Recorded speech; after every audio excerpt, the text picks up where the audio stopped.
Dude, I love the nano.RIPE greatness, dude. That ED is so good. It's so good. It's so nice to have nano.RIPE back in my life, dude. It's been a while.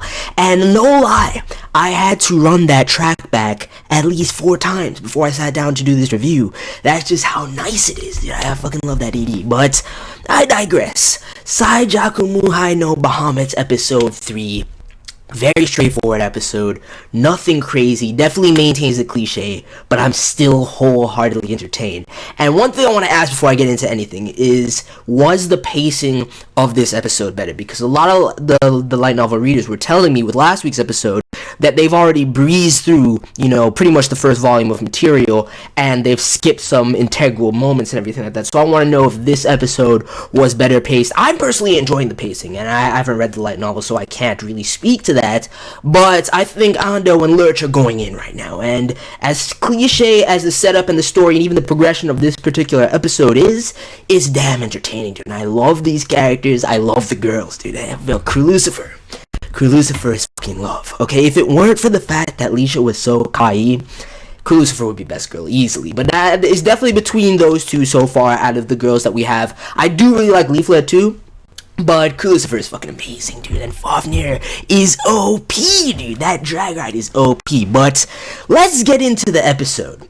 So, basically after the events of last week's episode, Lux is off of that black hero flex. Every single girl in the academy wants a piece of my boy, and he's starting to stack up the harm. He really does have that inherent, innate harm king potential, even though there's no way he's making it into 10 Grand Kings. But still, he definitely has it within him.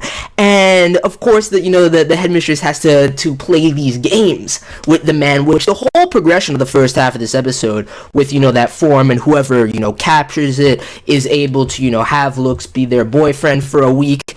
I was like, it instantly reminded me of the whole Kogia's Valentine's Day debacle, and that's exactly what it reminded me of. And it was funny, especially with FIEND, where she's like, I just want fucking cake, okay? My One-chan promised me cake if I can, and I'll eat it with you. I want to eat it with Luchan. Come on, let's go. I was like, Fi's really growing on me. Besides the fact that she's stacked, I really do like her personality and how easygoing and laid back and ridiculous she can be.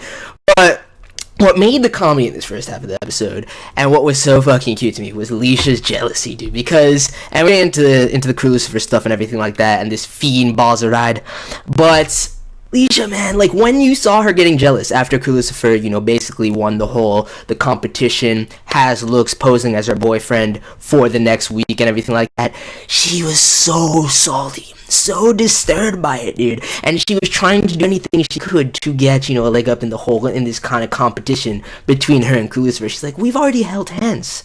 If I were her, I would have gone with, he's already seen me naked. But, we've already held hands, whatever. Misconstruing, the importance of that, the importance of a kiss. FIEND's trying to interject, talking about, we've already kissed in the past. I was like, this is fucking hilarious. This is absolutely hilarious. I just love Lisha, man. She's so kawaii. I can't take it. I really can't. If it weren't for that, and how much, and the feels I have with her backstory that I got last week, KURLCIFER would easily be my best girl right now. And it's very close. It's very close. I think KURLCIFER may very well overcome her. I do, like I said, really like Leaflet. At the beginning of this episode, just the interjection she had when Lisha was speaking, everything, just that kind of cool, nonchalant, kudere demeanor, and she just says whatever the fuck is on her mind. She's awesome. She's fucking awesome.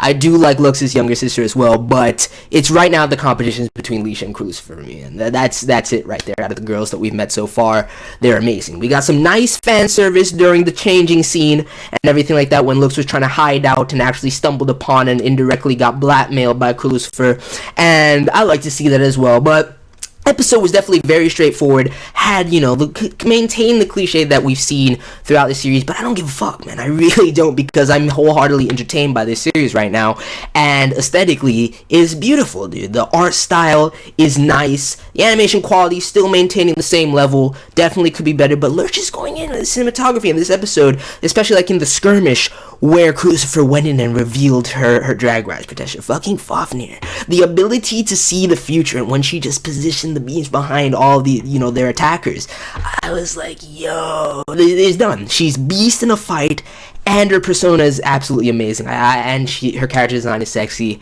I love KURLCIFER, man. That's what this episode taught me, that I love KURLCIFER. But at the ending of this episode, we're introduced to, as Lisha says, one of the 4 great nobles. I also love KURLCIFER's attendant, that chick that we met at the end of the episode. I forget her name, but I actually really like her character too. But that aside, we get introduced to this fiend Balzeride who's mad arrogant, mad cocky, just the kind of prick that you were forced to hate every time. And I can't like him. There's nothing likable about him, you know. And clearly, this whole thing with Lux is for KURLCIFER to escape this kind of arranged marriage that she has to him.